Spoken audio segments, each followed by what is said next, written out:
Tout le monde se souvient encore de la COP 21 à la fin de l'année 2015, lors de laquelle des représentants des pays du monde entier se sont rendus à Paris pour négocier un accord visant à limiter le réchauffement climatique à 1,5 degré et à essayer de faire le maximum pour assurer la sauvegarde de l'humanité. Mais tout ça, c'était sur le papier. En réalité, depuis 2015, les émissions de gaz à effet de serre n'ont cessé d'augmenter, et même si la pandémie nous a fait un peu ralentir, le réchauffement climatique n'est pas prêt de s'arrêter. Alors que peut-on encore attendre des COP qui se tiennent chaque année et dont la 26e édition débute aujourd'hui à Glasgow en Écosse? Eh bien c'est ce qu'on va voir ensemble dans cette vidéo.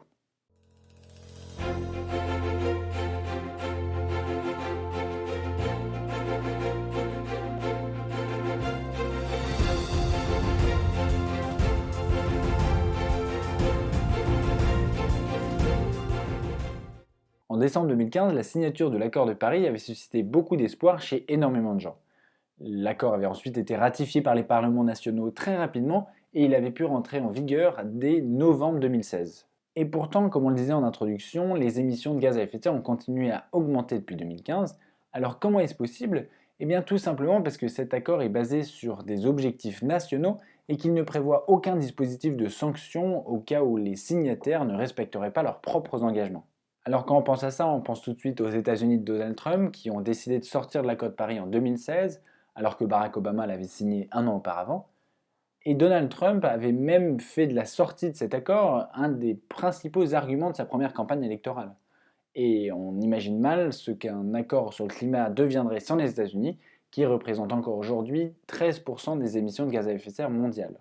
Heureusement, Joe Biden a rattrapé le coup en 2020 en décidant de faire réintégrer les États-Unis dans l'accord de Paris, mais l'ombre de Donald Trump ou d'un équivalent plane encore sur la démocratie américaine, dont les règles de fonctionnement n'apportent finalement que très peu de garanties qu'on n'aura pas un prochain climato-sceptique à la Maison-Blanche dans les prochaines années. Mais le problème ne se résume pas à ça, puisque même la France d'Emmanuel Macron, champion de la Terre, il faut le rappeler, ne respecte pas ses propres engagements. En France, les engagements internationaux pris notamment lors des COP sont précisés sur une feuille de route baptisée en 2015 Stratégie nationale bas carbone et révisée régulièrement depuis. L'objectif à long terme de cette stratégie nationale, c'est d'atteindre la neutralité carbone en 2050, mais il s'avère que les objectifs annuels qui avaient été fixés pour les dernières années n'ont presque jamais été respectés et que l'objectif fixé pour 2030 apparaît de plus en plus compromis. Et c'est là que ça pose problème, puisque l'accord de Paris, comme son nom l'indique, a été conclu sous l'égide de la France. Et comment voulez-vous que les engagements internationaux pris au moment des COP soient pris au sérieux si même leurs organisateurs ne les respectent pas? Alors que peut-on encore attendre de la COP 26 qui s'ouvre aujourd'hui à Glasgow?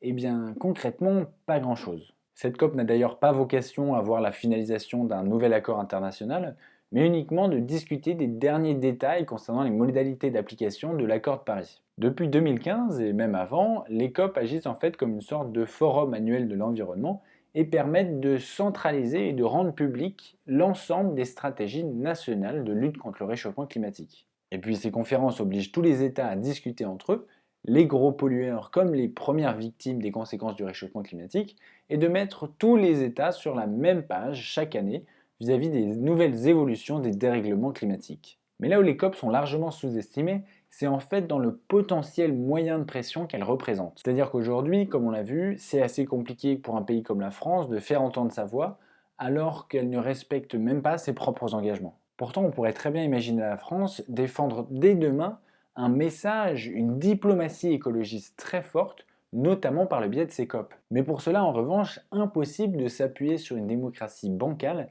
qui permet l'arrivée au pouvoir d'un climato-sceptique ou d'un Zemmour, par exemple, comme on l'a vu dans la dernière vidéo de cette chaîne. Alors à nous de redonner sa vigueur à notre démocratie pour que la France entre enfin dans les clous de ses engagements environnementaux et qu'elle reprenne avec sincérité le flambeau de la lutte internationale contre le réchauffement climatique. Merci d'avoir regardé cette vidéo, n'hésitez pas à la partager et à vous abonner pour faire vivre ce projet, et je vous dis à la semaine prochaine.